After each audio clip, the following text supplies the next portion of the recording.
Hello everyone, welcome to GK in shorts. आज हम लोग करंट अफेयर की सीरीज में 16 जुलाई से 31 जुलाई तक के सारे करंट अफेयर डिस्कस करेंगे। हम लोग mainly top 100 current affair discuss करेंगे और ये द हिंदू और इंडियन एक्सप्रेस से लिए गए हैं। ये सभी एग्जाम्स के लिए इम्पोर्टेंट हैं।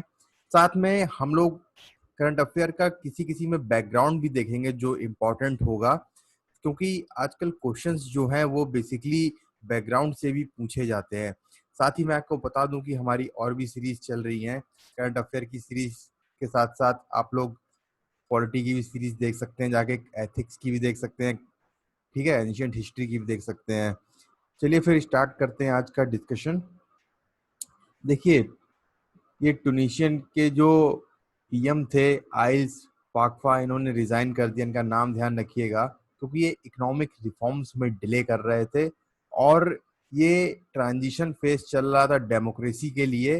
2011 में रिवोल्यूशन हुआ था। अब देखिए रिवोल्यूशन, देखिए कौन सा हुआ था। वो रिवोल्यूशन हुआ था टूनिशियन रिवोल्यूशन, ठीक है। इसको हम लोग जैस्मिन रिवोल्यूशन भी बोलते हैं। तो आप लोग इस रिवोल्यूशन का नाम लोग ध्यान रखिएगा। और उस टाइम जो प्रेसिडेंट थे जाइन एल अबीदीन बेन अली, उनको रिमूव किया गया था काफी लंबे पीरियड के बाद। तो आप लोग ध्यान रखिएगा, रिसेंटली पीएम आइल्स फाकफा ने रिजाइन किया है। ये टूनिशियन के पीएम है। फिर देखिए, पैंगोंग सो लेक डिस्प्यूट में रहा। इंडिया जो है वो फिंगर 4 तक होल्ड करता है। देखिए, ये देखिए मैप में आप लोग देखिए, ये फिंगर 1 2 3 4 5 6 7 8, ये फिंगर्स के शेप में बना हुआ है। तो इंडिया बेसिकली फिंगर 4 तक यहाँ पर होल्ड करता था। और जो इंडियन आर्म फोर्सेस थे, ठीक है, वो पेट्रोल करते थे फिंगर 8 तक। और चाइनीज जो है वो होल्ड करते हैं टेरिटरी टिल फिंगर 8। और वो चाहते हैं कि इंडिया जो है वो वेकेट कर दे अपनी पोजीशन फिंगर 2 तक, ठीक है। तो आप लोग इस चीज को ध्यान रखिएगा। फिर देखिए उसके पास ये बाद ये डेप्सांग प्लेन है, इसका भी आप लोग ध्यान रखिएगा, ठीक है। ये इसलिए इम्पोर्टेंट है कि इस प्लेन में क्या है, चाइनीज जो है वो अंदर आ गए थे 18 से 20 किलोमीटर टेरिटरी में। और ये जो प्लेन है बहुत ही क्रूशियल है इंडियन आर्मी के लिए, क्योंकि यहाँ पर DSDBO, डारबुक श्योक दौलत बेग ओल्डी, ये रोड है फ्रॉम लेह, कनेक्ट करती है highest point landing strip of India में। इसको लेकर के विवाद हुआ था काफी, तो आप लोग इसको ध्यान रखिएगा। डारबुक श्योक दौलत बेग ओले, DSDBO। चाइना ने बोला कि आप लोग ये क्यों बना रहे हो, इसको लेकर के ही डिस्प्यूट ओरिजिनेट हुआ था। तो आप लोग इसको भी याद रखिएगा। दैप्सांग प्लेन में आप लोग मैप में देख लीजिए। फिर देखिए DTP3, ठीक है। तो लगभग 14 मिलियन चिल्ड्रन जो है उन्होंने मिस आउट किया मिसेल्स और DTP3 को, वैक्सीन को। तो DTP3 आपसे एग्जाम में पूछेगा, तो आप लोग ध्यान रखिएगा। डी का मतलब होता है यहाँ पे डिप्थेरिया, टी से होता है मतलब टिटनेस, और पी होता है पर्टुएसिस, ठीक है। आप लोग ये तीन ध्यान रखिएगा, DTP का फुल फॉर्म। और 14 मिलियन चिल्ड्रन जो है वो मिस कर दिए हैं वैक्सीन को। फिर देखिए united union minister of food processing industries Harsimrat Kaur Badal, इनका नाम ध्यान रखिएगा। इन्होंने इनॉग्रेट किया digital Indo Italian business mission. इस मिशन का नाम ध्यान रखिएगा, ठीक है। और इस मिशन में क्या है कि 10,000 करोड़ रुपए एलोकेट किए गए थे formalisation of micro food enterprise के लिए। और ये प्रमोट करेगा आपका वोकल फॉर लोकल को। तो इसका नाम ध्यान रखिएगा मिशन का, digital Indo Italian business mission. फिर देखिए यूनियन मिनिस्टर ऑफ स्टेट है फॉर डिफेंस श्रीपद नायक, इनका नाम ध्यान रखिएगा। इन्होंने इनॉग्रेट की conference on defence manufacturing technologies, ठीक है। इसको ये आत्मनिर्भर भारत अभियान के अंदर में थी। और इसकी थीम थी एम्पावरिंग इंडिया विद आत्मनिर्भर भारत मिशन। इसको आप लोग याद रखिएगा। फिर देखिए IAS ऑफिसर थी, फर्स्ट वुमेन इलेक्शन कमिश्नर थी महाराष्ट्र की, बहुत ही इंपॉर्टेंट है ये। इनका नाम था श्रीमती नीला सत्यनारायण। इनकी डेथ हो गई, तो इनका नाम रखिएगा, याद रखिएगा। ये फर्स्ट वुमेन इलेक्शन कमिश्नर थी महाराष्ट्र की, नीला सत्यनारायण। फिर देखिए जो फेडरेशन इंटरनेशनल फुटबॉल एसोसिएशन है, उसने अनाउंस किया है कि जो 2022 का वर्ल्ड कप होगा वो कतर में होगा। और इंडिया की जो रैंक है वो है 108। तो ये दोनों आप लोग ध्यान रखिएगा। फिर देखिए इंडिया और भूटान ने ओपन किया एक न्यू ट्रेड रूट जो है Jaigaon in the West Bengal and Pasakha in Bhutan. तो इन दोनों लोकेशन को आप लोग ध्यान रखिएगा, आपसे एग्जाम में पूछ सकता है कि किस ट्रेड रूट को ओपन किया गया है रिसेंटली इंडिया और भूटान के बीच में। फिर एक ये टारगेट है, इसको ध्यान रखिएगा, इंक्रीज करना है मिल्क प्रोडक्शन को टू 330 मिलियन टन बाई 2024 तक। और ठीक है, तो इसको टारगेट को ध्यान रखिएगा, 2024 तक 330 मिलियन टन हमको इंक्रीज करना है मिल्क। ठीक है, तो the government of India is planning to increase milk processing up to 40% और 40% इंक्रीज करेगी मिल्क प्रोसेसिंग। फिर देखिए यूनियन सिविल एविएशन मिनिस्टर, ध्यान रखिएगा यूनियन सिविल एविएशन मिनिस्टर कौन है, हरदीप सिंह पुरी। इन्होंने अनाउंस किया है कि इंडिया जो है वो रिज्यूम करेगा operation of international commercial flight with France and US. ठीक है, तो देखिए एक कॉन्सेप्ट है एयर बबल का। एयर बबल जो है वो कॉइन किया गया है कोविड-19 जो चल रही है सिचुएशन, उस सिचुएशन में। और इसका मतलब होता है ट्रांसपोर्ट करना लोगों को और कनेक्ट करना स्पेसिफिक रीजन्स के वर्ड को। जैसे मान लीजिए दो तीन रीजन है वर्ड के, तो ये तीनों एक पैक्ट करेंगे तो यहाँ पे लोग है फ्रीली मूव कर सकेंगे। ठीक है, यहाँ पे जो रह रहा होगा वो यहाँ भी जा सकता है, यहाँ पे जो रह रहा होगा वो यहाँ जा सकता है। तो इन तीनों कंट्रीज ने आपस में पैक्ट कर लिया, एक एयर बबल बना लिया कि हम लोग आपस में अपना कनेक्टिविटी मेंटेन रखेंगे और ट्रांसपोर्ट करेंगे लोगों को। तो ये होता है एयर बबल। तो ध्यान रखिएगा फ्रांस और यूएस के साथ जो है अनाउंस किया हुआ है इस समय। फिर देखिए इंडिया का स्ट्रेटेजिक पेट्रोलियम रिजर्व के बारे में थोड़ा सा जान लेते हैं, ये न्यूज में था। तो जो इंडियन स्ट्रेटेजिक पेट्रोलियम रिजर्व जो है ये एक इंडियन कंपनी है। ये देखिए मेंटेन करती है स्ट्रेटेजिक पेट्रोलियम रिजर्व इंडिया में, और इसको ऑपरेट करता है ऑयल इंडस्ट्री डेवलपमेंट बोर्ड। तो ये इमरजेंसी फ्यूल मेंटेन करता है लगभग 5.33 मिलियन, जो लगभग 10 दिन तक चल सकता है फ्यूल। तो ये इंडिया में मेंटेन करता है, आप लोग इसका नाम ध्यान रखिएगा, थोड़ी सी नॉलेज। फिर देखिए गवर्नमेंट ऑफ इंडिया ने 5 पोर्टल लगभग अनाउंस किए हैं जो डेवलप किए जाएंगे डिफरेंट ऑर्गेनाइजेशन के द्वारा, जो प्रमोट करेंगे इनोवेशन इंडिया में। तो आप लोग ध्यान रखिएगा बीएचईएल जो है वो पावर सेक्टर में ये करेगा, ठीक है, बनाएगा पोर्टल। CMFTI ये है मैन्युफैक्चरिंग सेक्टर में, HMT जो है वो मशीन टूल्स में, ICAT और ARAI जो है वो ऑटोमेटिव सेक्टर में। इसको आप लोग ध्यान रखिएगा। फिर देखिए जो एस्पायर पोर्टल है वो क्रिएट किया गया है by ICAT international centre for automotive technology. तो ये लोग अपना ये पोर्टल प्रिपेयर कर रहे हैं, तो इसको पोर्टल को आप लोग ध्यान रखिएगा कौन कौन बना रहा है किस सेक्टर में। फिर देखिए ये बहुत इंपॉर्टेंट है, उड़ीसा गवर्नमेंट ने अनाउंस किया है ट्रांसजेंडर्स को इंक्लूड किया जाएगा अंदर मधु बाबू पेंशन योजना। तो आपसे एग्जाम में पूछ देगा कि किस योजना में ट्रांसजेंडर को इंक्लूड किया जाएगा पेंशन योजना में, तो ये उड़ीसा गवर्नमेंट की है मधु बाबू पेंशन योजना। फिर देखिए पीएम स्वान निधि ये स्कीम है, ये मैंने लास्ट वीडियो में भी डिस्कस की थी, ये लॉन्च की है मिनिस्ट्री ऑफ अर्बन अफेयर्स ने। इसमें लैंडिंग करने के लिए एक इंटरफेस बनाया जाएगा स्ट्रीट वेंडर्स के लिए, और उनको 10,000 रुपए तक का लोन दिया जाएगा। तो आप लोग ध्यान रखिएगा 10,000 रुपीज तक का उनको लोन दिया जाएगा। फिर देखिए इंडिया और Russia relation in the context of post pandemic global order, एक मीट ऑर्गेनाइज की गई Indian council of world affairs और रशियन इंटरनेशनल अफेयर्स काउंसिल के बीच में, RIAC और ICWA के बीच में। अब इसके बारे में देखिए थोड़ा देख लेते हैं, Indian council of world affair के बारे में देख लेते हैं। ये 1943 में स्टेब्लिश हुई, ठीक है। 2001 में इसको बोल दिया कि भैया ये इंटरनेशनल इंपॉर्टेंस इसकी बहुत ज्यादा है इंस्टीट्यूशन की। और ICWA Indian council of world affair जो है वो मेंबर है यूनाइटेड नेशन एकेडमिक इम्पैक्ट का। अब आपके मन में आता होगा यूनाइटेड नेशन एकेडमिक इम्पैक्ट क्या है। तो देखिए यूनाइटेड नेशन एकेडमिक इम्पैक्ट जो है वो एक यूनाइटेड नेशन का ही पार्ट है, that alliance institution of higher education, जो अलाइन करता है इंस्टीट्यूशन हायर एजुकेशन रिसर्च और स्कॉलरशिप को यूनाइटेड नेशन के साथ। ठीक है, तो आप लोग इसको ध्यान रखिएगा। फिर देखिए यूनाइटेड एनवायरमेंट मिनिस्टर जो है उनका नाम है प्रकाश जावड़ेकर। उन्होंने इन्फॉर्म किया कि एक जोनल मास्टर प्लान बनाया जा रहा है, भागीरथी इको सेंसिटिव जोन, उसको अप्रूव कर दिया गया है। अब देखिए जो इको सेंसिटिव जोन है वो डिक्लेयर करती है मिनिस्ट्री ऑफ एनवायरनमेंट, फॉरेस्ट और क्लाइमेट चेंज, और ये जो है जो एनवायरनमेंट प्रोटेक्शन एक्ट जो है, ठीक है, उसमें ये नहीं दिया हुआ है, इको सेंसिटिव जोन उसमें नहीं दिया हुआ है। However it says the centre government जो है वो रिस्ट्रिक्ट कर सकती है कि कहाँ पे इंडस्ट्री लगानी है, कहाँ पे ऑपरेशन करने हैं, या कोई प्रोसेस किसी पर्टिकुलर प्लेस में कैरी आउट करना है कि नहीं करना है। तो आप लोग ध्यान रखिएगा भागीरथी इको सेंसिटिव जोन। फिर देखिए चार धाम प्रोजेक्ट आपसे पूछ सकता है कि किसको किसको कनेक्ट करता है, तो ध्यान रखिएगा गंगोत्री, यमुनोत्री, बद्रीनाथ और केदारनाथ, इसको ये कनेक्ट करता है।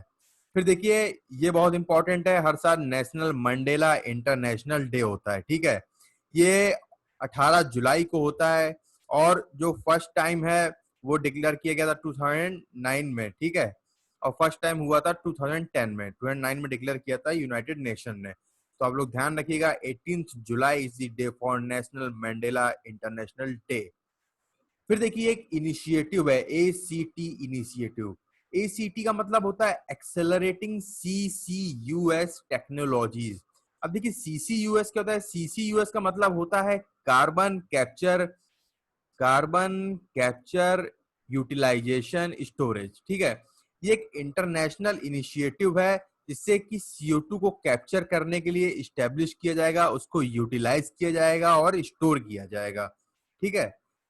तो इसका इनिशिएटिव ACT, इसको आप लोग ध्यान रखिएगा। फिर देखिए यूनाइटेड नेशन सिक्योरिटी काउंसिल ने ऐड कर दिया बैतुल्ला महसूद, पाकिस्तान के हैं, सेक्शन लिस्ट में अलकायदा और ISIL की। ध्यान रखिएगा बैतुल्ला महसूद है ये, इनको बैन कर दिया गया है, सैंक्शन लिस्ट में डाल दिया गया है। फिर देखिए यूनाइटेड नेशन ने रिसेंटली रिलीज किया मल्टी डायमेंशनल पॉवर्टी इंडेक्स 2020, और इस इंडेक्स में क्या है, इंडिया ने रिकॉर्ड किया largest reduction in the number of people living in poverty, ठीक है, लार्जेस्ट रिडक्शन हुआ है इंडिया में जो पॉवर्टी में रह रहे थे बिटवीन पीरियड 2015 से लेके 2019 तक। और ये जो डेटा है ये ऑब्टेन किया गया है United nation department of economic and social affairs ने। तो इसका भी नाम आप लोग ध्यान रखिएगा, United nation department of economic and social affairs. अब देखिए मल्टी डायमेंशनल पॉवर्टी इंडेक्स में देखिए क्या चीजें आ सकती हैं, एग्जाम में पूछ देगा आपसे, तो ध्यान रखिएगा ये पूछता है health, education, poor quality of work, violence, hazardous living environment और थ्रेट ऑफ वायलेंस, ये चीजें आती हैं आपकी मल्टी डायमेंशनल पॉवर्टी इंडेक्स में। मेनली जो है वो आपकी हेल्थ, एजुकेशन और लिविंग स्टैंडर्ड है, ये और थोड़ा डिटेल में है, तो आप लोग अगर मोटा मोटा ध्यान रखिएगा हेल्थ, एजुकेशन और लिविंग स्टैंडर्ड। फिर देखिए फाइनेंस मिनिस्टर निर्मला सीतारमण ने पार्टिसिपेट किया, G20 फाइनेंस मिनिस्टर की मीटिंग होती है सेंट्रल बैंक गवर्नर्स की, ठीक है, और इस मीट को प्रिसाइड किया है सऊदी अरेबिया ने। ध्यान रखिएगा G20 financial minister and central bank governors की ये मीट थी, इसको इसको वो प्रिसाइड किया है सऊदी अरेबिया ने। फिर देखिए यूके मिलिट्री जो है स्टेशन है उसमें एक HMS क्वीन एलिजाबेथ कैरियर है, अब उसको उसने पैसिफिक में लगा दिया है, ठीक है, ताकि चाइना को काउंटर किया जा सके। तो आपसे पूछ सकता है कि यूके मिलिट्री ने ये इसको किसको डिप्लॉय किया है, तो आप लोग ध्यान रखिएगा HMS क्वीन एलिजाबेथ कैरियर इसका नाम है, ठीक है। चलिए आगे चलते हैं। फिर देखिए union environment and information broadcasting minister ये प्रकाश जावड़ेकर हैं, एक एप्लीकेशन लॉन्च की है कुरमा। ध्यान रखिएगा एप्लीकेशन का नाम है कुरमा, very important for all the exams. अब ये ट्रैक करेगा, रिपोर्ट करेगा इंडियन टर्टल्स को। फिर देखिए IIT मद्रास ने एक सपोर्टेड स्टार्टअप है मॉडुलस हाउसिंग, ठीक है, उसने डेवलप किया पोर्टेबल हॉस्पिटल यूनिट। अब ये यूनिट जो है वो कहीं भी जाके ड्रैग कर सकते हैं और उसको कहीं भी इंस्टॉल कर सकते हैं 2 घंटे में, और एक तरीके से ये आप ध्यान रखिए एक तरीके से एक हॉस्पिटल होगा पोर्टेबल, ठीक है, एक तरीके से पोर्टेबल हॉस्पिटल होगा, और इसका नाम होगा मेडिकैब। ध्यान रखिएगा मेडिकैब, मॉडुलस हाउसिंग, IIT मद्रास का सपोर्टेड एक स्टार्टअप है, 2 घंटे में ये ड्रैग करके सेटअप हो जाएगा। और इसको हॉस्पिटल को लॉन्च किया गया है वेनाड डिस्ट्रिक्ट ऑफ केरला में। फिर देखिए एक मालवेयर का नाम है, इसका नाम है ब्लैक रॉक। ये देखिए ब्लैक रॉक ये मालवेयर है। तो ये जो न्यू एंड्रॉयड मालवेयर है, इसने डिस्कवर किया कि ये स्टील करता है डेटा को, जैसे कि क्रेडिट कार्ड डिटेल हो गई और पासवर्ड हो गई। लगभग 337 एप्लीकेशन को इसने अटैक किया, और जो पॉपुलर एप्लीकेशंस थी वो थी अमेजॉन, ठीक है, जीमेल, उबर, नेटफ्लिक्स, ये सब जो है वो फेमस थी। तो आप लोग इसको ध्यान रखिएगा, इसका मालवेयर का नाम ध्यान रखिएगा, ब्लैक रॉक मालवेयर। फिर देखिए साइंटिस्ट ने रिपोर्ट किया discovery of first super giant isopod species को, और ये मिली ईस्टर्न इंडियन ओशियन में, ठीक है। ये एक सबसे बड़ा कॉकरोच टाइप का है, ठीक है, कॉकरोच है, और इसका नाम रखा गया है बैथिनोमस राक्षसा, ठीक है, राक्षसा, ठीक है, ध्यान रखिएगा, बैथिनोमस राक्षसा। फिर देखिए US navy career USS Nimitz ने कंडक्ट की marine time drill Indian warships के साथ मिडिल ईस्ट में, और इस एक्सरसाइज का नाम था पासेक्स। ध्यान रखिएगा बहुत इंपॉर्टेंट एक्सरसाइज है पासेक्स, इस एक्सरसाइज का नाम US navy career USS Nimitz और इंडिया के बीच में, ठीक है। फिर देखिए the south African custom union. अब देखिए साउथ अफ्रीकन कस्टम यूनियन में 3-4 कंट्रीज आती हैं। पहली है साउथ अफ्रीका, दूसरी है नामीबिया, तीसरी है लेसोथो, चौथी है बोत्सवाना और पांचवी है इस्वातिनी। तो इंडिया और साउथ अफ्रीका कस्टम यूनियन ने प्रेफरेंशियल ट्रेड एग्रीमेंट के एस्पेक्ट्स को इस वर्चुअल मीटिंग में डिस्कस किया है। तो आप लोग ध्यान रखिएगा SACU में कौन कौन सी कंट्रीज आती हैं, ये इंपॉर्टेंट है काफी। फिर देखिए डिफेंस एक्विजिशन काउंसिल, ठीक है, ये परचेज करेगा 6 P-8I एयरक्राफ्ट 2019 में। और ये जो P-8 है AI एयरक्राफ्ट है, ये इसका पर्पस है सर्विलांस, ये सर्विलांस पर्पस के लिए यूज किया जाएगा। तो ध्यान रखिएगा P-8I एयरक्राफ्ट का पर्पस आपसे पूछ सकता है किस लिए इसका यूज होगा, तो ये सर्विलांस के पर्पस से यूज होगा। फिर देखिए इंटरनेशनल ट्रेड यूनियन कॉन्फेडरेशन, इसने अपनी रैंकिंग रिलीज की 144 कंट्रीज के साथ में on degree of respect for workers right के लिए। तो जो इंटरनेशनल ट्रेड यूनियन कॉन्फेडरेशन है, ये स्टेब्लिश की गई थी 2006 में, और ये कहाँ पे है ध्यान रखिएगा, ये ब्रुसेल बेल्जियम में इसका हेडक्वार्टर है, ठीक है, और इंडिया जो है इसका मेंबर है, ये आप ध्यान रखिएगा। सबसे इंपॉर्टेंट इसका हेडक्वार्टर ध्यान रखिएगा, इंटरनेशनल ट्रेड यूनियन कॉन्फेडरेशन। फिर देखिए ये बहुत ही इंपॉर्टेंट है, very very important news. Minister of food processing आप सभी लोग जानते हैं कौन है, हरिसिमरत कौर बादल। इन्होंने इनॉग्रेट किया first mega food park Mizoram में, और इसका नाम है द जोरम फूड पार्क। ये बहुत ही इंपॉर्टेंट, इसको आप लोग याद रखिएगा। फिर देखिए 20 जुलाई को क्या था, स्पेस एक्सप्लोरेशन डे के रूप में सेलिब्रेट करते हैं। अब इस दिन देखिए नील्स आर्मस्ट्रॉन्ग और एडविन बज, ये फर्स्ट ह्यूमंस थे जो लैंड हुए थे मून सरफेस में। तो इन दोनों का भी नाम आप लोग ध्यान रखिएगा। स्पेस एक्सप्लोरेशन डे होता है 20 जुलाई को, और ये दो लोग नील आर्मस्ट्रॉन्ग और एडविन बज, इन्होंने फर्स्ट ह्यूमंस थे जो लैंड किए थे मून के सरफेस में।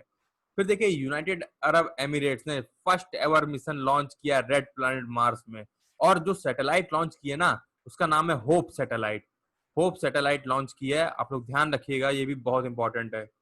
फिर देखिए ministry of power new and renewable energy, another very important current affair for this month, Shri RK Singh inaugurate किया उन्होंने first public electrical vehicle charging plaza Chelmsford club, ठीक है, न्यू दिल्ली में। तो आप लोग ध्यान रखिएगा। और ये देखिए वर्ल्ड एनवायरनमेंट डे होता है 5 जून को, ठीक है। तो यूएस एड मैत्री प्रोग्राम और EESL energy efficiency service limited, इन्होंने लॉन्च किया healthy and energy efficiency building. ये इनिशिएटिव लॉन्च किया इन लोगों ने मिलके। तो आप लोग इसको भी ध्यान रखिएगा न्यूज में, ठीक है, ये दोनों न्यूज बहुत ही इंपॉर्टेंट है। कौन सा इनिशिएटिव लॉन्च किया है इन दोनों ने मिल करके। फिर देखिए एक इनिशिएटिव है, ये काफी न्यूज में था, रेज इनिशिएटिव। ये जो हम लोगों ने पीछे न्यूज डिस्कस की उसी के कंटिन्यूएशन में है। अब ये देखिए इसका इनिशिएटिव ये क्या करेगा, ये एलिविएट करेगा, मतलब रिमूव करेगा। एलिविएट का मतलब होता है, मतलब एड्रेस करेगा इशू को, bad air quality in work place में जो बैड एयर क्वालिटी है उस इशू को वो करेगा। और इसमें जो रेज है वो लॉन्च किया गया in partnership with US agency for international development. US add का फुल फॉर्म होता है US agency for international development, मैत्री प्रोग्राम, ठीक है। फिर देखिए ministry of youth affairs and sports ने पार्टनर किया यूनिसेफ के साथ अंडर आत्मनिर्भर भारत अभियान के साथ, और गवर्नमेंट ने साइन किया एक स्टेटमेंट युवा, युवा एक इनिशिएटिव है यूनिसेफ का। तो जो युवा इनिशिएटिव है यूनिसेफ का, वो लॉन्च किया था यूनिसेफ ने इंडिया में 2019 में। अब देखिए इसका एम क्या है, इसका एम है कि access to foundational and 21st century skills for youth inside and outside formal education. मतलब ये है कि जो यूथ है इस टाइम के, उनको फॉर्मल एजुकेशन से निकल के उनकी स्किल को बिल्ड किया जाएगा, ठीक है, इन्वेस्ट किया जाएगा ताकि उनके पोटेंशियल को अनलीज किया जा सके। तो युवा युवा जो है वो यूनिसेफ का ही पार्ट है। फिर देखिए ministry of HRD human resource development ने लॉन्च किया मनोदर्पण, मनोदर्पण इनिशिएटिव लॉन्च किया, ये भी आत्मनिर्भर भारत अभियान के अंडर में है। अभी जो इनिशिएटिव है ये लॉन्च किया गया ताकि प्रोवाइड किया जा सके साइकोलॉजिकल सपोर्ट स्टूडेंट्स को, ताकि उनका मेंटल वेलबींग देखा जा सके। तो ये बहुत ही इंपॉर्टेंट है, मनोदर्पण इनिशिएटिव है मिनिस्ट्री ऑफ एचआरडी का आत्मनिर्भर भारत मिशन के अंदर, ठीक है। फिर देखिए अरविंद केजरीवाल जो कि दिल्ली के सीएम है, इन्होंने लॉन्च किया मुख्यमंत्री घर घर राशन योजना, ठीक है। तो आपसे पूछ सकता है मुख्यमंत्री घर घर राशन योजना जो है वो किसने लॉन्च की है, तो वो लॉन्च की है अरविंद केजरीवाल जो कि है दिल्ली के सीएम। और ये जो स्कीम है इसका पर्पस है हेल्प करना एलिजिबल बेनिफिशियरीज को, ताकि उनको राशन डिलीवर किया जा सके घर पे। फिर देखिए इनका निधन हो गया, ये गवर्नर थे लालजी टंडन मध्य प्रदेश के, ठीक है, इनके, और नाम इनका ध्यान रखिएगा। फिर देखिए इंडियन बिजनेस काउंसिल ने होस्ट की, ठीक है, तो होस्ट करेगी ये आइडियाज समिट 2020। तो आप ध्यान रखिएगा ideas summit 2020 Indian business council host करेगी।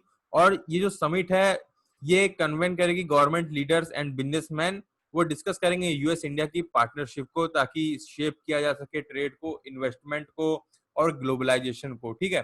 तो आपको इसमें जो ध्यान रखना है वो ध्यान रखनी है, ये इसकी फोकस जो होगा वो होगा बिल्डिंग अ बेटर फ्यूचर। ये इंपॉर्टेंट है, फोकस किस चीज पे दिया जाएगा और कौन इस समिट को कर रहा है, इंडियन बिजनेस काउंसिल होस्ट कर रहा है। फिर देखिए श्री रविशंकर प्रसाद जो है वो अटेंड करेंगे G20 डिजिटल मीट को, और इसको होस्ट कौन कर रहा है, वो सऊदी अरेबिया कर रहा है।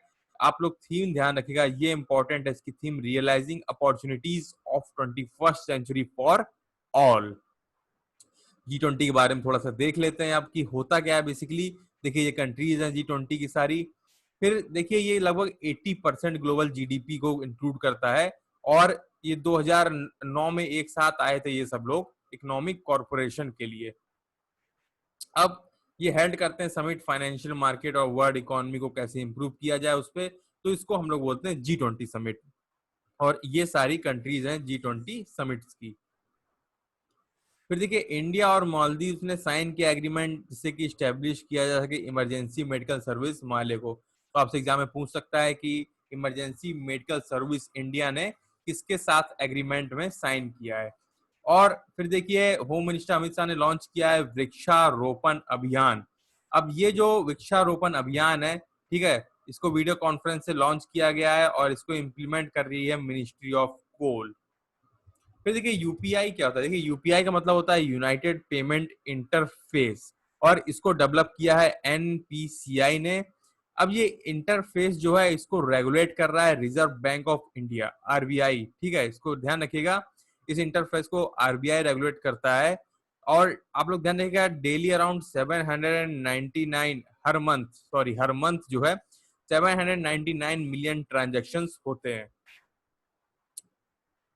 फिर देखिए इंडिया ने सक्सेसफुली कंडक्ट किया फ्लाइट ट्रायल, ठीक है, इसका नाम है ध्रुवास्त्र। ये एक एंटी गाइडेड मिसाइल है और इसका टेस्ट रेंज हुआ उड़ीसा में, ठीक है। ये ट्रायल था हेलीकॉप्टर का, इसको लॉन्च किया गया नाग मिसाइल के द्वारा, इसका नाम था हेलिना। तो आप लोग इसको रीनेम कर दिया गया मिसाइल को, इसका नाम है ध्रुवास्त्र, इसको आप लोग ध्यान रखिएगा। फिर देखिए नेशनल डिफेंस ऑथराइजेशन एक्ट, ये थोड़ा सा न्यूज में था, इसके बारे में ध्यान रखिएगा। तो ये था कि जो यूएस ने है उसने पास किया है national defence authorisation act for the year 2021। इसमें कंडेम किया गया है चाइनीज के एग्रेशन को ऑल ओवर द वर्ल्ड। जो इस समय चाइनीज एग्रेशन दिखा रहा है, चाहे वो वियतनाम के साथ हो, चाहे किसी कंट्री के भी साथ हो, भूटान के साथ में भी देखिए अभी एग्रेशन हो रहा था नेशनल पार्क को लेकर के, इंडिया के साथ में चल ही रहा है, जापान के साथ में भी आइलैंड्स को लेकर चलता रहता है। ठीक है, तो इसको जो पास किया था वो इंडियन अमेरिकन कांग्रेस मैन थे, इनका नाम था राजा कृष्णमूर्ति। इनका नाम ध्यान रखिएगा, इनका नाम था राजा कृष्णमूर्ति। फिर देखिए नेक्स्ट न्यूज है कि इंडिया और रशिया जो है उन्होंने फाइनलाइज किया डिफेंस लॉजिस्टिक एग्रीमेंट। ठीक है, यह एनेबल करेगा seamless access to military base और सपोर्ट फैसिलिटीज मिलेगी इंडिया को, और ये 2020 के एंड तक साइन हो जाएगा। ये एक नॉर्मल सी न्यूज है, ज्यादा इंपॉर्टेंट नहीं है। फिर ध्यान रखिएगा ये काकरापुर एटॉमिक पावर प्लांट, ये आप ध्यान रखिएगा गुजरात में है। ठीक है, अब ये नॉर्मली कंडीशन में काम करना शुरू कर रहा है, तो इसका नाम ध्यान रखिएगा ये कहाँ पर है प्लांट, काकरापुर एटॉमिक पावर प्लांट, ये है गुजरात में। फिर देखिए थोड़ा सा इंफॉर्मेशन ध्यान रखिएगा पावर प्लांट की बात की, जैसे 2011 में क्या हुआ था कि लार्ज डिपॉजिट्स मिले थे यूरेनियम के, तो आप लोग ध्यान रखिएगा वो कहाँ मिले थे। ठीक है, तुमला पल्ले बेल्ट है आंध्र प्रदेश में, इस बेल्ट में यूरेनियम का बहुत बड़ा डिपॉजिट मिला, और भीम बेसिन कर्नाटक में। ठीक है, तो इंडिया के पास लगभग 44,000 ton of natural uranium reserve है। अब देखिए कजाकिस्तान जो है वो लार्जेस्ट सप्लायर है यूरेनियम का इंडिया में, सबसे ज्यादा सप्लाई कजाकिस्तान से ही होता है। तो आप लोग ध्यान रखिएगा सबसे ज्यादा रिजर्व कहाँ पर है और सबसे ज्यादा सप्लाई कौन करता है। फिर देखिए आप लोग सभी ने इनका नाम सुना होगा, क्लाइमेट एक्टिविस्ट, इनका नाम है ग्रेटा थुनबर्ग, और इनको अवार्ड दिया गया गुलबेंकियान प्राइज है। ठीक है, ये इनको दिया गया, तो आपको ध्यान रखिएगा गुलबेंकियान प्राइज जो है वो ग्रेटा थुनबर्ग को दिया गया है। फिर देखिएगा मिनिस्ट्री ऑफ हेल्थ ने देखिए रिसेंटली बॉर्न किया था कि N95 मास्क जो होते हैं, ठीक है ना, जो मास्क होते हैं बेसिकली उसमें एक वॉल्व लगा रहता है यहाँ पर। अब ये है कि ये प्रिवेंट नहीं करता है कोविड-19 के स्प्रेड को। तो जो N95 मास्क है देखिए वो बेसिकली होता क्या है, ये प्रोटेक्ट करता है, जो मास्क लोग पहनते हैं एयर बॉर्न पार्टिकल जो कंटेमिनेटिंग होते हैं उनसे। ठीक है, और ये जो मास्क है वो फिल्टर करता है पार्टिकल जो लेस देन 300 नैनोमीटर्स होते हैं उनसे। फिर देखिए श्री अरुण कुमार, ठीक है, इनको नॉमिनेट किया गया है वाइस चेयरमैन किसका, इंटरनेशनल यूनियन ऑफ रेलवेज का। और चेयरमैन कौन है, चेयरमैन है विनोद कुमार यादव। इनका नाम ध्यान रखिएगा, श्री अरुण कुमार, इनको नॉमिनेट किया vice chairman international union of railways का, और विनोद कुमार जो है वो है चेयरमैन। फिर देखिए एक्टर सोनू सूद है, इन्होंने लॉन्च किया है प्रवासी रोजगार ऐप। ठीक है, ध्यान रखिएगा इसमें आप लोग, इसमें जॉब एप्लीकेशन प्रोवाइड की जाएंगी और नेसेसरी इंफॉर्मेशन दी जाएगी जिससे कि लोग जॉब्स को फाइंड कर सकेंगे। फिर देखिए deputy commissioner of Mumbai custom Sahil Seth, custom Mumbai custom के जो थे उनका नाम था साहिल सेठ। अब ये इंपॉर्टेंट है, इनको अपॉइंट किया गया है, ठीक है, advisor of steering committee for BRICS chamber of commerce. ध्यान रखिएगा BRICS chamber of commerce, Mumbai custom Sahil Seth, इनको अपॉइंट किया गया है। फिर देखिए चाइना ने लॉन्च की फर्स्ट सक्सेसफुल मार्स प्रोब। ठीक है, और इसका जो मार्स प्रोब था इसका नाम दिया गया तियानवेन-1, ये इसका नाम दिया गया है। फिर देखिए ये बहुत ही इंपॉर्टेंट न्यूज है, यूनियन मिनिस्टर जो है एचआरडी के, उन्होंने सेट की एक कमिटी, किनके चेयरमैनशिप के अंदर, यूजीसी चेयरमैन डीपी सिंह के अंदर। अब ये जो कमिटी है, ठीक है, ये फ्रेम करेगी गाइडलाइन जिससे कि इंश्योर किया जा सकेगा कि जितने भी जो स्टूडेंट्स हैं वो इंडिया में रहें और अपनी जो हायर स्टडीज है वो यहीं पर कंटिन्यू करें रह के। ठीक है, इनका नाम है प्रोफेसर डीपी सिंह। तो देखिए union minister of youth affairs and sports Shri Kiren Rijiju, इन्होंने अनाउंस किया है कि हरियाणा जो है वो होस्ट करेगा 4th addition of Khelo India youth games. ध्यान रखिएगा हरियाणा होस्ट करेगा 4th addition of Khelo India youth games, और ये जो गेम है इसको शेड्यूल किया है कि कंडक्ट किया जाएगा टोक्यो ओलंपिक्स के बाद में। तो आप लोग मेरे को कमेंट सेक्शन में बताइएगा कि टोक्यो ओलंपिक्स कब होने हैं। फिर देखिए यूनाइटेड नेशन एनवायरनमेंट प्रोग्राम और इंटरनेशनल एनर्जी एजेंसी, इन्होंने रिलीज की एक रिपोर्ट, इसका नाम था cooling emission and policy synthesis. ध्यान रखिएगा यूनाइटेड नेशन एनवायरनमेंट प्रोग्राम और इंटरनेशनल एनर्जी एजेंसी, ठीक है, इन्होंने रिपोर्ट रिलीज की है, इसका नाम था cooling emission and policy synthesis. अब ये रिपोर्ट है ये साइट करता है बेनिफिट ऑफ कूलिंग एफिशिएंसी और किगाली रिपोर्ट के। रिपोर्ट में लिखा है कि जब तक 2050 आएगा ना तो 14 बिलियन कूलिंग अप्लायंसेस जो है उसकी नीड पड़ेगी और लोग यूज करेंगे, ठीक है। और देखिए किगाली जो अमेंडमेंट था, ठीक है, ये मॉन्ट्रियल प्रोटोकॉल में हुआ था, और जो मॉन्ट्रियल प्रोटोकॉल था वो फेज आउट करने के लिए हुआ था हाइड्रोफ्लोरोकार्बन्स, ठीक है, ध्यान रखिएगा। मॉन्ट्रियल प्रोटोकॉल हाइड्रोफ्लोरोकार्बन्स को रिमूव करने के लिए आया था। तो इसको आप लोग रिपोर्ट का नाम ध्यान रखिएगा, cooling emission and policy synthesis. फिर देखिए इंडिया ने मार्क किया कारगिल विजय दिवस। आप लोग बताइएगा मुझे डेट कारगिल विजय दिवस की कमेंट बॉक्स में। तो इसमें देखिए मैं आपको ऑपरेशन बताता हूँ। एक ऑपरेशन विजय हुआ था और एक ऑपरेशन हुआ था व्हाइट सी। देखिए ऑपरेशन जो विजय था वो लॉन्च किया गया था इंडियन आर्मी के द्वारा, 2 बार लॉन्च किया गया हिस्ट्री में, ठीक है। जो पहला था वो 1961 में लॉन्च किया गया था, जिससे कि गोवा, अंजेदीवा आइलैंड और दमन एंड दीव इसको कैप्चर किया गया था। फिर सेकंड ऑपरेशन लॉन्च किया था 1999 में। तो दोनों ऑपरेशन जो है बहुत ही सक्सेस थे। फिर देखिए दूसरा जो है वो है व्हाइट सी, ठीक है, ऑपरेशन व्हाइट सी। अब ये जो ऑपरेशन व्हाइट सी है ये लॉन्च किया गया था कारगिल वॉर के टाइम, और इस ऑपरेशन में इंडियन एयरफोर्स ने ज्वाइंटली इंडियन आर्मी के साथ काम किया था। जो पाकिस्तान आर्मी थी, ठीक है, उसको फ्लश आउट किया था एकदम। फिर देखिए ये बहुत ही इंपॉर्टेंट है, union home minister Shri Amit Shah ने डिस्ट्रीब्यूट किए 100 इलेक्ट्रिक पॉटर व्हील्स अंडर कुम्हार सशक्तिकरण योजना, ठीक है। कुमार सशक्तिकरण योजना इसके अंडर में है, केवीआईसी के अंडर में, ध्यान रखिएगा। और केवीआईसी भी देख लीजिए, देखिए क्या होता है, ये इंपॉर्टेंट है, बहुत न्यूज में हो रहा है ये एक स्टैट्यूटरी बॉडी है और अंडर एमएसएमई है, ठीक है, माइक्रो स्मॉल मीडियम एंटरप्राइज के अंडर में है। अब इसका एम यही रहता है कि डेवलपमेंट किया जाए इंडस्ट्रीज का रूरल एरियाज में। तो इस चीज को आप लोग ध्यान रखिएगा, ये बहुत ही इंपॉर्टेंट न्यूज हो जाती है। चलिए आगे चलते हैं। देखिए ये भी देख लिए, ये भी न्यूज में था, national institute of public finance and policy. देखिए ये क्या है, ये एक तरीके से इंस्टीट्यूशन है, रिसर्च इंस्टीट्यूशन है पब्लिक इकोनॉमिक्स और पॉलिसी में, और ये मिनिस्ट्री ऑफ फाइनेंस के अंडर में काम करता है। एक तरीके से नॉन गवर्नमेंट कैरेक्टर है, इसका रिसर्च का काम करता है। न्यूज में थी तो मैंने डिस्कस कर दिया आपको। फिर देखिए ये बहुत इंपॉर्टेंट है, food and agriculture organisation of united nation, इसने रिलीज की recently global forest resource assessment report, ठीक है। इस रिपोर्ट को रिसेंटली रिलीज किया। अब इस रिपोर्ट के अकॉर्डिंग क्या था, इंडिया को रैंक किया गया, ठीक है, तीसरे नंबर पे। India rank third among top 10 countries, तीसरे नंबर पे आई टॉप 10 कंट्रीज में। इसमें पता चला कि बहुत ही अच्छी खबर है इंडिया के लिए कि फॉरेस्ट कवर जो है वो इंडिया का इंक्रीज हुआ है लास्ट डिकेड में। तो आप लोग ध्यान रखिएगा, जो रिपोर्ट है ये फूड एंड एग्रीकल्चर ऑर्गेनाइजेशन की, कि इंडिया अकाउंट करता है 2% लगभग टोटल फॉरेस्ट एरिया को, ठीक है, ऑफ ग्लोबल, जितना ग्लोबल में है उसमें 2% जो है इंडिया में है। और 0.38% एनुअल गेन हुआ था फॉरेस्ट कवर में। तो आप लोग रिपोर्ट का नाम जरूर ध्यान रखिएगा और किसने इस रिपोर्ट को पब्लिश किया है। फिर देखिए department of science and technology ने रिसेंटली लॉन्च किया India Russia joint technology assessment and accelerated commercialisation programme. इस प्रोग्राम को रिसेंटली लॉन्च किया गया और फिक्की के साथ इस प्रोग्राम को लॉन्च किया गया, ठीक है। तो आप लोग ध्यान रखिएगा इस प्रोग्राम को भी, ठीक है। इसका ऑब्जेक्टिव मेन था कि कनेक्ट करना स्टार्टअप्स और स्मॉल और मीडियम एंटरप्राइज को इंडिया और रशिया को, इससे डेवलप किया जा सके, टेक्नोलॉजी सोल्यूशन प्रोवाइड किए जा सके इंडिया इंडिया के लिए। देखिए फिक्की देख लीजिए, फिक्की के बारे में भी थोड़ा देख लीजिए। इसको पुरुषोत्तम दास ठाकुर, ठीक है, ध्यान रखिएगा टिस वाले जो बिजनेस की न्यूज आती है, तो इसीलिए मैं थोड़े थोड़े इंस्टीट्यूशन वगैरह डिस्कस कर देता हूँ।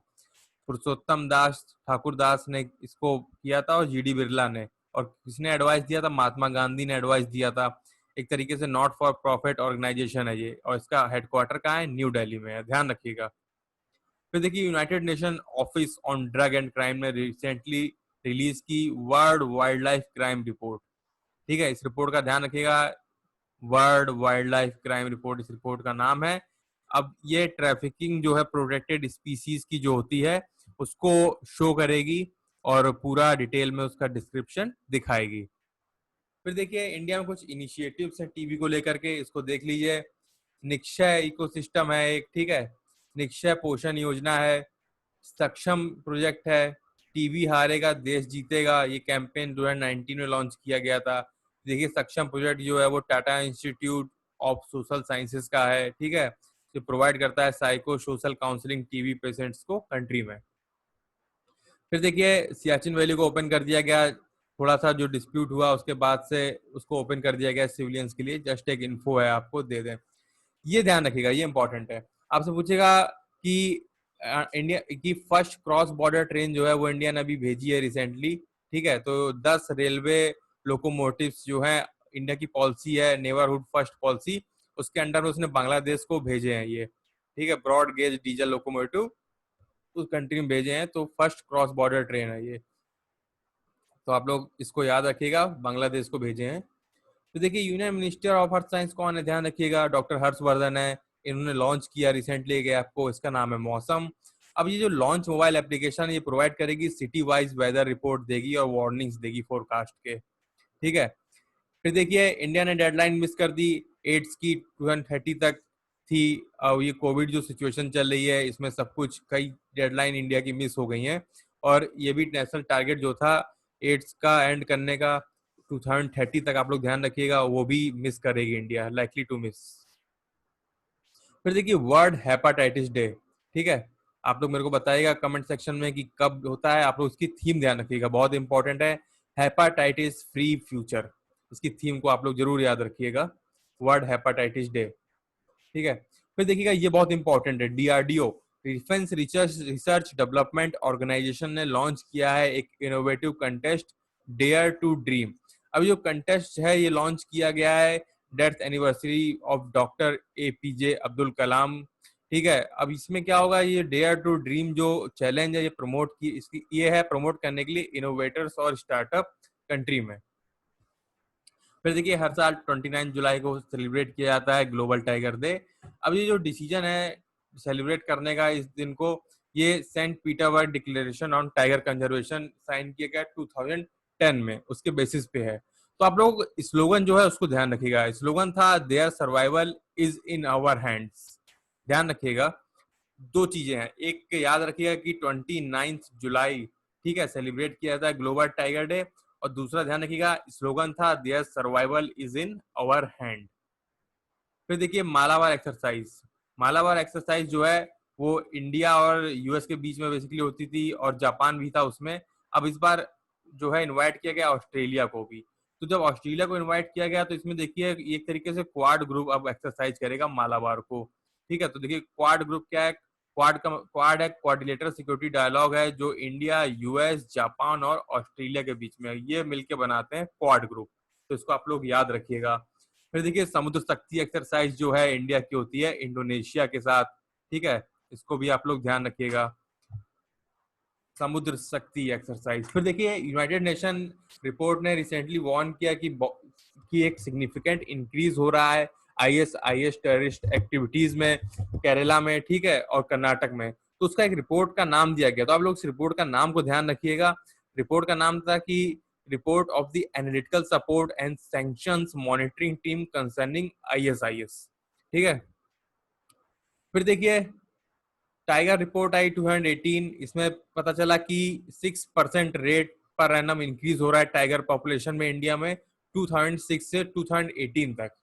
तो उसमें क्या है, आप लोग ये ध्यान रखिएगा, 6% रेट से इंक्रीज हुआ है टाइगर रिपोर्ट में, तो आप लोग ध्यान रखिएगा उसमें एक बुक भी रिलीज की गई, उसका बुक का नाम था टाइगर्स को predators and prey in India, tigers को predators and prey in India.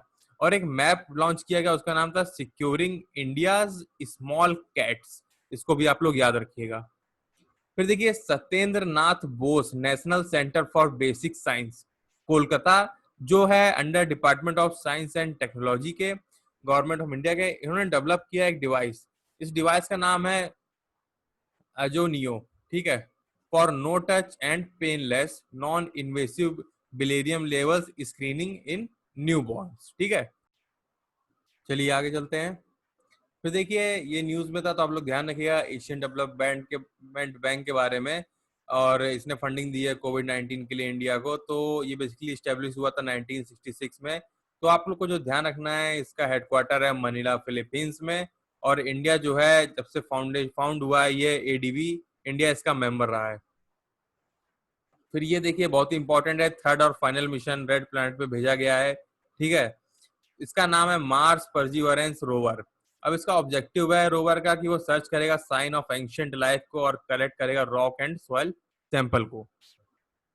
फिर देखिए इंटरनेशनल फ्रेंडशिप डे, इसको सेलिब्रेट किया जाता है 30 जुलाई को, ठीक है।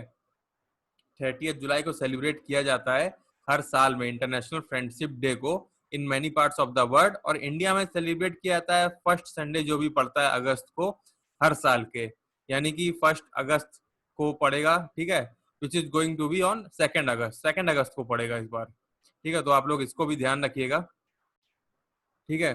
फिर आप लोग ध्यान रखिएगा एक न्यूज थी, ये भी इंपॉर्टेंट है, ये मैं आपको बता देता हूँ कि एनवायरमेंट मिनिस्टर जो है, ठीक है, जो ब्रिक्स कंट्रीज हैं, ठीक है, उन्होंने पार्ट लिया सिक्स्थ ब्रिक्स एनवायरमेंट मीटिंग में, और ये वीडियो कॉन्फ्रेंस के थ्रू हुई थी, ठीक है। तो जो सिक्स्थ ब्रिक्स एनवायरमेंट मीटिंग थी, लिख लीजिएगा आप लोग, मैं लिख देता हूँ यहाँ पे, सिक्स्थ ब्रिक्स एनवायरमेंट मीटिंग, ठीक है। ये लोग आप लोग ध्यान रखिएगा, ये हुई थी रसिया में, ठीक है। तो इस मंथ का भी करंट अफेयर कंप्लीट हो गया है, और आप लोग को वीडियो अच्छा लगे तो इसको जरूर लाइक करिएगा और चैनल को भी सब्सक्राइब कर लीजिएगा ताकि आपको रेगुलर नोटिफिकेशन मिलती रहे, ठीक है। बेल आइकन भी प्रेस कर दीजिएगा तो आपको अपडेट आ जाएगा जब भी वीडियो अपलोड होगा, और धीरे धीरे और भी कोर्सेज अपलोड हो रहे हैं, ठीक है। तो आज के डिस्कशन में फिर इतना ही था, चलिए मिलते हैं फिर नेक्स्ट लेक्चर में। Okay, thank you very much.